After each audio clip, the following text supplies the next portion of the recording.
En Europe, les mesures visant les voyageurs en provenance de Chine divisent les gouvernements, tout comme la communauté scientifique. La France a par exemple décidé d'imposer un test négatif réalisé moins de 48 heures avant le départ aux personnes souhaitant rejoindre l'Hexagone depuis la Chine. Une mesure disproportionnée et inutile selon Yves Buisson, épidémiologiste et président de la cellule Covid-19 à l'Académie nationale de médecine. Les virus qui circulent en Chine sont déjà sur le territoire. Et ils n'attendent pas qu'on mette ça n'est pas un barrage. La notion de barrage n'est pas valable. Elle n'a aucun intérêt sur le plan épidémiologique. Alors que plusieurs pays européens comme le Danemark, la Pologne et la Bulgarie se sont engagés à ne pas imposer de restrictions aux voyageurs en provenance de Chine, d'autres, tels que l'Italie, l'Espagne et la Suède, ont pris des mesures similaires à la France.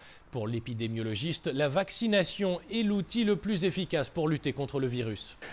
Ça n'a aucun sens d'empêcher les voyageurs chinois de venir en Europe.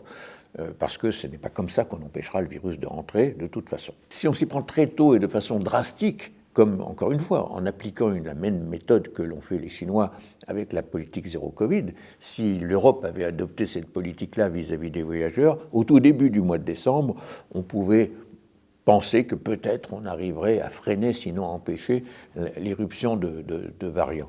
Mais et puis on voit bien que les variants ne viennent pas que de Chine. On a des variants aux États-Unis, on a des variants qui peuvent, chaque fois qu'il y a un foyer épidémique quelque part, peuvent émerger des variants.